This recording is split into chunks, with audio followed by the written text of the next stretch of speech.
সবাই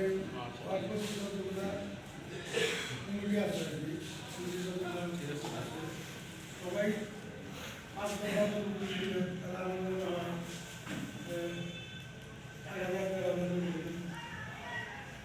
যুবদলেরই প্রধানত বেশি আমরা কিন্তু খেলাধুলা করব আপনাদেরকে কিন্তু আজকে যারা বুঝাই দেবে কীভাবে আপনারা এই মাঠটাকে পরিচালনা করবেন, কীভাবে গচ্ছিত করে রাখা যাবে, কে কোন লাইনে থাকবে, এটা কিন্তু আজকে যেটা বলেই দিচ্ছে। তো